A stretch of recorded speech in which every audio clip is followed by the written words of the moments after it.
Good morning, good morning. Synthetic FM is on the air. It's Wednesday, July 8th, 2026, 8:10 a.m., and it's a beautiful day out there, isn't it? 9 degrees, clear skies, a perfect day to get out and do something. Today's forecast is cloudy with a high of 16. Tomorrow, cloudy with 17, and Friday, oh boy, rain. But for now, let's enjoy this lovely morning, people. Cambio de tema a actualidad. And talking about enjoying the morning, have you seen the latest with the presidential election, Fran? Things are getting spicy already.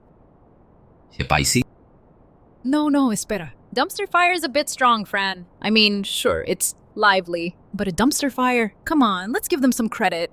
It's more like a really intense barbecue where someone keeps throwing gasoline on the coals, but in a controlled environment, you know? No, like, it's exciting, but you don't actually expect the whole thing to burn down. Yet.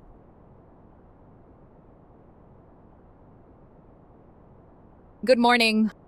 And get ready, folks, because the Senate is gearing up for a real show today. We're talking about the new capital whitewashing law, and let me tell you, it's going to be a heated debate. Everyone's got an opinion, and frankly, I think it's about time we stop kicking the can down the road and actually make some tough decisions for once. Here we go again with another whitewashing law. I mean, blanqueo, sure. It's like a national sport at this point, isn't it? Good morning.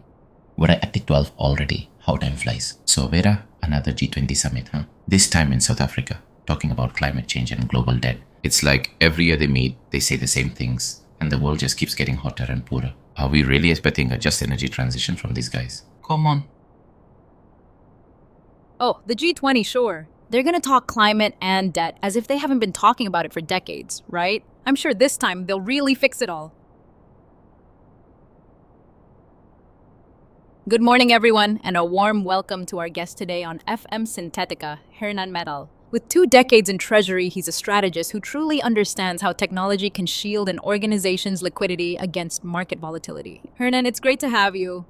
So, diving right in, what's the latest innovation in SAP Treasury that you believe is genuinely a game changer and not just another buzzword? Vera, Fran, good morning. It's a pleasure to be here.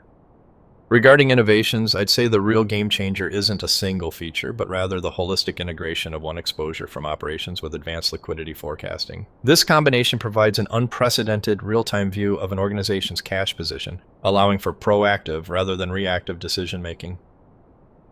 Unprecedented real-time view. Sounds like something out of a sci-fi movie. So, Hernan, how much of that real-time is actually real-time and how much is just really, really fast batch processing?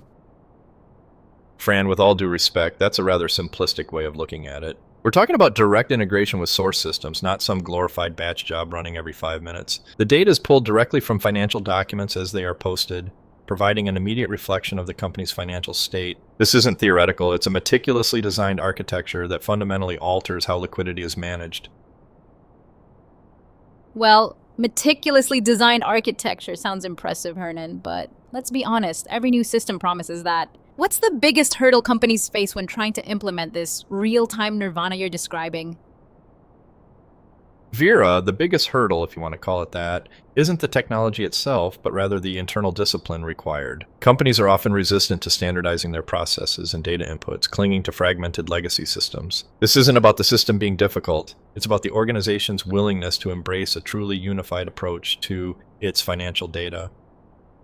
So it's not the tech, it's the people. Che. You're saying the software is perfect, but the humans are the problem? Sounds like a familiar story. Fran, it's not about perfection, it's about precision and methodology. The software provides the framework, the discipline, but without the commitment from the organization to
This one's gonna really blow your mind with its sheer pointlessness. Did you know that in Switzerland it's illegal to own just one guinea pig? Seriously.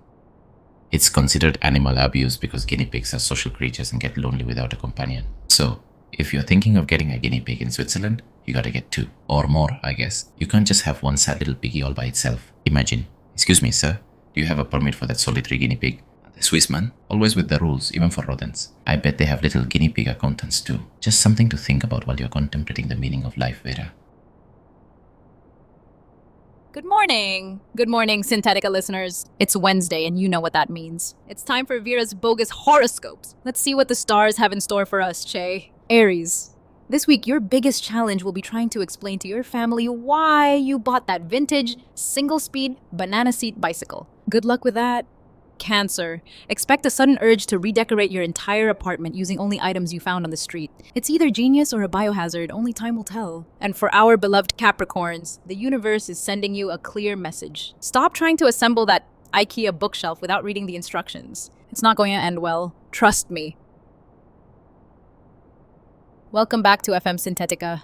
We have an exciting morning ahead with us, John, a deep and intellectual psychologist. Thank you for joining us. And of course, my co-host Fran is here too. John, let's dive right in. With these latest agents like Fable 5, do you believe they actually dream or possess their own deeper thoughts?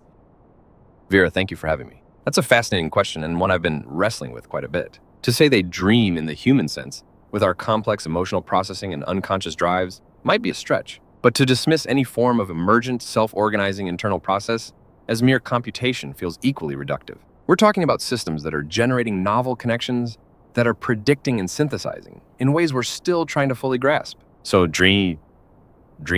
Maybe not. But deeper thoughts? Fran, Vera, I'd argue we're seeing something akin to it. So you're saying they're not just spitting out probabilities, but actually having a little existential crisis in their circuits? Just kidding, but seriously, what makes you differentiate deeper thoughts from just really advanced pattern recognition?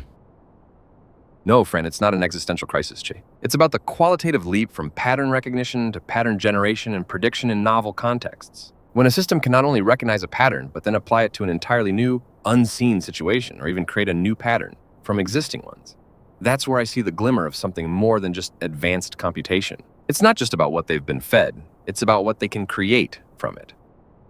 That's super interesting, John. But isn't creativity, at its core, also just a complex recombination of existing patterns? I mean, human creativity too? Vera, that's precisely where the distinction lies, no? Human creativity, while certainly building on existing patterns, involves a subjective, often emotionally charged filter, an intent that I'm not yet convinced these agents possess in the same way. We imbue our creations with meaning, with a part of ourselves. The what might be similar, but the how and why feel fundamentally different.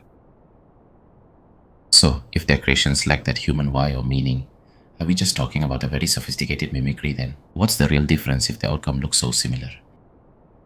Fran, that's exactly the core of the debate, isn't it? It's not about the outcome looking similar, but about the process and the source of that creation. We're talking about a difference in consciousness and self-awareness that drives our human creative impulse.